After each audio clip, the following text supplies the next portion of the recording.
Olá, estamos nas redes com mais um JC Business, o nosso ponto de parada para um bate-papo sempre leve e direto sobre negócios.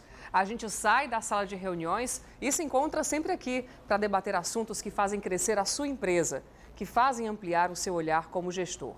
O tema de hoje é mais atual do que nunca e se firmou como uma realidade das grandes corporações bem antes do que muita gente imaginava: sustentabilidade. Já reconhecida por economistas do mundo inteiro como aliada imprescindível dos negócios. E na nossa roda de conversa hoje, nós estamos recebendo o empresário cearense Luiz Eugênio Pontes. Seja bem-vindo ao JC Business. Obrigado pela oportunidade e que o público realmente aproveite essas informações. Vamos lá. O Ceará é uma potência da energia sustentável, né? Nós somos a terceira mais forte do país, é um estado pioneiro, tem todos os pré-requisitos, porque tem vento o ano todo, são ventos constantes, de direção praticamente única. O que falta ainda para a gente avançar mais nessa energia sustentável? Olha, antes disso eu diria o seguinte, que o Ceará foi abençoado, tá certo? Como talvez o maior candidato mundial a fornecer energia elétrica para a Europa, através do hidrogênio verde. E em função disso, mais e mais projetos estão chegando ao Ceará, tá certo? E que vão demandar uma energia suficiente, se todos os 23 que estão assinados hoje com o governo do estado realmente se instalarem, uma coisa parecida com 60 gigawatts. Pra você ter ideia, o Brasil hoje está produzindo na faixa de 180 a 200 gigawatts. Quer dizer, 60 seria quase 40% de toda a energia do Brasil só para esses projetos de hidrogênio verde. Então, você imagina aí a alavancagem de investimentos, né, que vão chegar aqui com essa oportunidade. Agora, precisa o governo melhorar a questão das leis. Eu acho que o setor ainda é muito regulamentado, tá certo? Existe um travamento muito grande na legislação, a legislação precisa ser simplificada.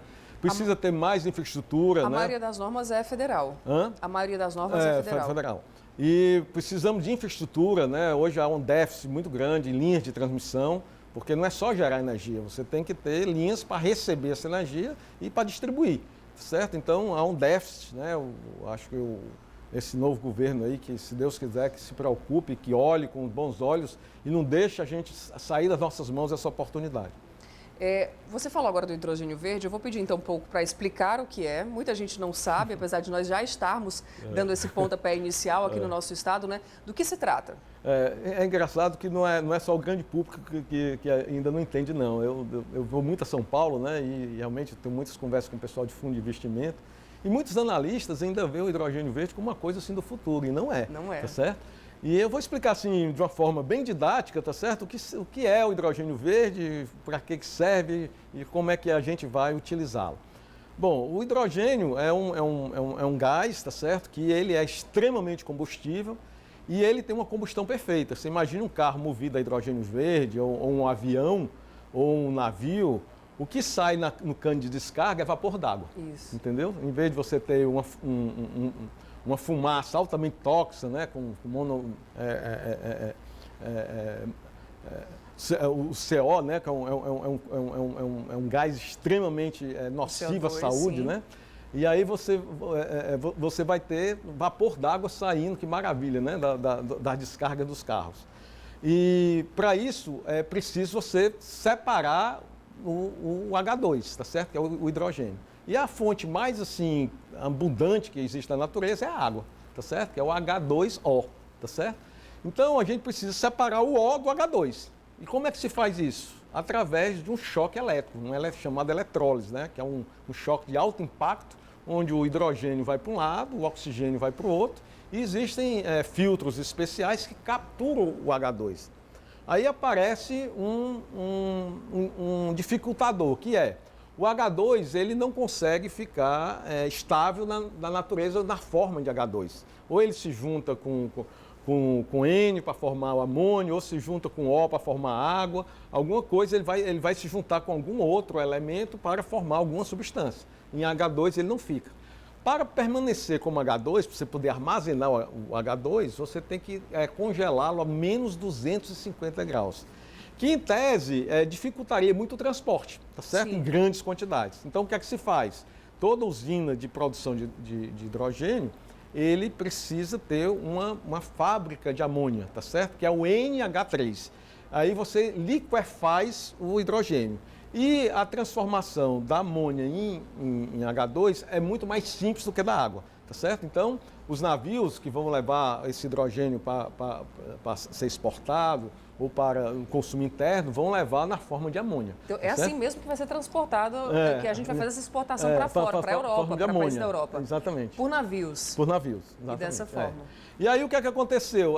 Falando nesse ambiente do H2, a Europa já vinha num processo, tá certo, de degradação muito grande do meio ambiente, tá certo? Até porque é um espaço territorial pequeno para muita gente com muito poder aquisitivo. Então, o poder aquisitivo, quanto maior o poder aquisitivo, maior geração de gases, tá certo? Maior quantidade de carro, maior quantidade de indústria, maior tudo. Então, o ar da Europa, né, tá ficando sustentável e numa projeção de anos aí para frente ia ficar inabitável. Então, eles já vêm se preocupando com essa mudança da matriz energética, sair dos combustíveis fósseis para ir para os combustíveis limpos, né? E eu diria o seguinte, o petróleo vai acabar antes de acabar. Como assim? Antes de acabar fisicamente, ele vai acabar o uso do petróleo, tá certo? E aí veio um componente novo, que é essa guerra da Ucrânia com a União Soviética, com a Rússia, tá certo? Que era a grande fornecedora, né, dos principais insumos para a produção de energia na Europa, que é o carvão e o gás. Precisaram de alternativa. E aí, esse processo da mudança da matriz energética acelerou de uma forma exponencial. E aí, apareceu o Ceará no contexto. Por que o Ceará? Né? Muito bem posicionado. O Ceará tem 6 características que em outro lugar do mundo é difícil encontrar. Primeiro, ele está a 6 dias de navegação para a Europa, que para navegação 6 dias não é nada. Tá certo? Segundo, você tem aqui terrenos baratos, tá certo? O que a seca nos puniu, tá certo? A vida toda agora nos favorece. Por quê? Porque com os terrenos baratos, ele passa a não ter concorrentes no Nordeste. Porque todos os outros estados que você vê, os terrenos são uma fortuna, tá certo? Porque estão lá com plantio ou com pecuária, tá certo? Estão sendo utilizados, então são terrenos caríssimos que, de uma certa forma, inviabilizariam fazer parques solares de grande porte, tá certo? O Ceará não tem esse problema, né? Outra coisa interessante do Ceará é que ele tem 13 horas de geração de sol, tá certo? Que é uma coisa assim absurda. Nós temos uma taxa de conversão da energia solar de 32%, quando na Europa é 16%, é 15%, é 14%, tá certo? Então a gente é 2, 3 vezes mais eficiente do que a Europa, tá certo? Na produção de energia, por exemplo, solar. Certo? Nós temos o segundo lugar melhor de ventos do mundo, né? Tanto é que o Ceará bateu recorde aqui na prática do kitesurf, né? Está até no livro do Guinness, tá certo? Então nós temos hoje uma oportunidade de ter tanto um ambiente extremamente propício para energia, para geração eólica, quanto para energia solar. E outra coisa, nós temos um porto em sociedade com quem? Com Roterdã, que é o porto que vai receber o hidrogênio verde, né? Eles são sócios, né, do Porto do Pecém, tem 30% do capital. A gente não precisa de capital público para fazer ampliação no porto, porque o próprio Roterdã fará essas ampliações necessárias para fazer esse transporte de hidrogênio verde. No início do ano foi assinado aqui um memorando, né? O governador, então, naquela época, o governador Camilo Santana assinou um memorando com essa empresa de fora para que fosse construído o pontapé inicial para a construção desse hub de hidrogênio verde ali no complexo do Porto do Pecém. Exatamente. Eu hoje não sei só uma empresa, tem uma que está mais avançada, mas existem hoje outros 22 protocolos, no total de 23 empresas, que se essas 23 empresas efetivamente se implantarem, teremos investimento do Ceará, uma coisa inimaginável de 80 bilhões de dólares, tá certo? Então, isso aí pode transformar o Ceará, por exemplo, talvez no 3º maior PIB do Brasil, só perdendo para Rio e São Paulo. Entendeu? Com exportação de hidrogênio. Com exportação de hidrogênio, porque aí a Europa vai precisar desse hidrogênio. Eu estava agora mesmo, eu estou aqui com o pessoal do Banco BS, né, que vai até falar com você, E no almoço, o economista-chefe e o CEO do banco estavam comentando que lá na Europa está um caos, a parte energética. A certo ponto que, por exemplo, na Europa, na Alemanha, você sair com um carro elétrico na rua é uma agressão. Por quê? Porque as pessoas estão trabalhando nas empresas sem ligar aquecedor ou ar-condicionado, tá certo? Então, é como se você estivesse usando, por exemplo, uma roupa de pele de animal e saísse na rua, tá entendendo? É uma agressão ao meio ambiente. Né? Então, os carros elétricos lá estão parados na garagem porque a pessoa fica pô, se na minha casa tá faltando energia para ligar o aquecedor e eu estou passeando na rua de carro elétrico, quer dizer, é um contrassenso. Então, ele estava falando que tá chegando nesse ponto. Então, alguns países da Europa vão ter que decidir, agora está chegando o inverno lá, se vão parar as indústrias ou vão aquecer as casas. Entendeu? Então, esse processo todo de falta de combustível pela guerra está acelerando e está beneficiando, digamos, os projetos que estavam aqui, que seriam para médio e longo prazo e agora estão sendo antecipados. Tá certo? De quanto é esse prazo, então, agora, na sua perspectiva? Eu avalio que daqui a 5 anos nós já vamos estar produzindo hidrogênio aqui. Tá certo? E, assim, para todos esses projetos estarem se instalando, eu acho no máximo entre 10 e 15 anos. Tá certo? Então, mas vai depender muito do governo, na parte dos marcos regulatórios, na questão tributária, na questão da infraestrutura. O governo tem que prover infraestrutura. Você imagina, a gente vai precisar de 60 gigawatts para gerar essas 23 usinas.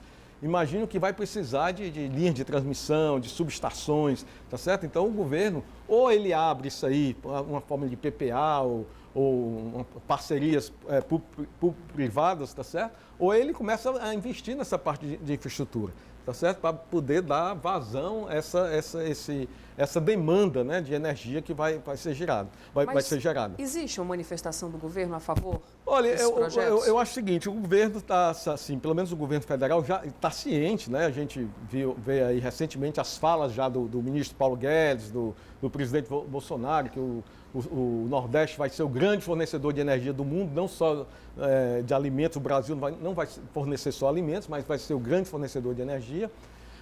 Que seriam necessários 5 Itaipus, o equivalente a 5 Itaipus, para gerar energia só para essas usinas, né? Fora o que o Brasil vai precisar, porque o Brasil ele passou uma fase do governo Dilma de recessão plena, né? 3, 4% negativa ao ano, tá certo? E depois no governo Bolsonaro, vieram 2 anos de pandemia também que frearam o consumo de energia. Né? E eu estava falando até com um analista do mercado financeiro, que ele estava dizendo o seguinte: se o Brasil tivesse crescido minimamente 1% no governo Dilma e não tivéssemos pandemia no governo Bolsonaro, hoje a gente não estaria com a luz acesa, porque o Brasil não ia ter condições da estrutura atual de produção de abastecer esse crescimento, tá certo? Então, a gente tem que também olhar para o mercado interno e cuidar que esses projetos realmente consigam andar e ter conexão para transmitir essa energia que vai ser necessária no crescimento futuro do Brasil. E é possível. É possível.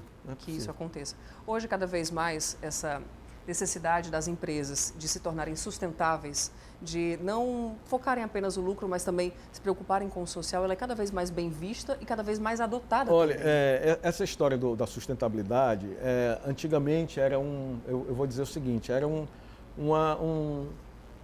coisa romântica, tá certo? Uma coisa que assim, era bonito de se ver, era bacana a empresa ser sustentável, mas nós estamos caminhando, e na Europa já existe isso, para ser necessário. Porque as empresas vão começar digamos, o consumidor, por exemplo, europeu, que é muito mais consciente, ele valoriza muito mais as empresas que tenham um cuidado com a sustentabilidade do que as que não têm. O cliente, né? E o próprio funcionário também. Exatamente. Então é uma mentalidade, porque eles sofrem muito com a questão ambiental lá, mais do que nós aqui, mas é uma questão mundial. Vai chegar um ponto, por exemplo, uma empresa brasileira não poder vender um produto lá se ele não tiver, digamos assim, selo verde. Exatamente, um selo verde, ou então procedimentos, tá certo? ESG, né? Que não só é a questão da sustentabilidade de meio ambiente, mas a questão social, né? Que é uma empresa que não tem um cuidado social e um cuidado com a questão da sustentabilidade energética ou do meio ambiente. E aqui no Brasil? Pois é, o Brasil também vai ter que se enquadrar, porque o mundo está se tornando uma aldeia, né? Você está vendo agora que o Ceará vai produzir energia para a Europa, tá certo? Com esse problema da Rússia também, o Brasil ganhou uma nova importância no cenário mundial, né? Eu acho que o Alexandre aqui do UBS vai falar daqui a pouco para você sobre essas questões, né? Que o Brasil hoje é assim a bola da vez. A China está sob um ambiente de Covid, lá está o Covid zero, tudo fechado. A Europa está numa crise energética terrível, tá certo? Não tem outro lugar no mundo para uma expansão na produção de alimentos que não seja o Brasil, tá certo? Então, o Brasil, assim, é a bola da vez. Eu diria até, eu estava até brincando hoje no almoço com o pessoal da área financeira, e dizendo o seguinte, rapaz, se o novo governo não atrapalhar, não fizer nada, só não atrapalhar, o Brasil vai receber montanhas de dinheiro de investimento, porque o mundo todo não tem onde investir mais. Assim, em termos de melhor lugar para o investimento é o Brasil. E essas empresas que apostam nesse desenvolvimento sustentável, seja de capital aberto ou não, elas podem se financiar mais barato? Sim, os financiamentos são mais baratos e eu acho que vai existir um arroxo maior, ao ponto de uma empresa que não tiver um nível de ESG X, não vai poder, inclusive, ter acesso a financiamento, entendeu? Então, e outra coisa, o consumidor também vai exigir, tá certo? Que as empresas tenham esse cuidado. Mas como eu, empresário, que estou assistindo aqui agora, posso fazer para me tornar mais sustentável dentro do meu negócio? Você preocupar com os consumos, né? Os desperdícios, tanto de energia, aqui no Ceará, principalmente de água, né? Que água é um ativo que a gente sofre muito aqui pelos intempéries da natureza. O descarte do lixo. Exatamente. A questão do tratamento do lixo, a questão dos resíduos, como esses resíduos são tratados, como eles são, digamos assim, rejeitados, de que forma eles vão para o meio ambiente, tá certo? A parte social, como a empresa trata o funcionário, como a empresa cuida do funcionário, né? Eram coisas assim acessórias no passado, que viraram sinônimo de sobrevivência. As empresas não vão sobreviver mais sem isso, tá certo? Vai ser uma necessidade do negócio. Como você tem uma necessidade de gerar lucro, você vai ter uma necessidade de cuidar do meio ambiente e da parte social da empresa.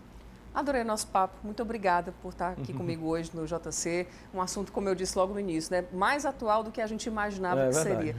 Era para ser algo do futuro, um futuro um pouco distante, mas não. O futuro chegou mais rápido do que a gente imaginava. Que bom, né? É só para beneficiar mesmo. Muito obrigada mais uma vez, seja sempre bem-vindo. Muito obrigado pela oportunidade aí, e aos telespectadores aí que passem a conhecer melhor o ambiente aí energético do Brasil. Bom, esse foi mais um JC Business, o nosso canal de negócios. Se você gosta do nosso conteúdo, não esquece de ativar o sininho aqui no YouTube, tá? Para sempre receber uma notificação quando um programa novo subir para o canal. Toda semana tem.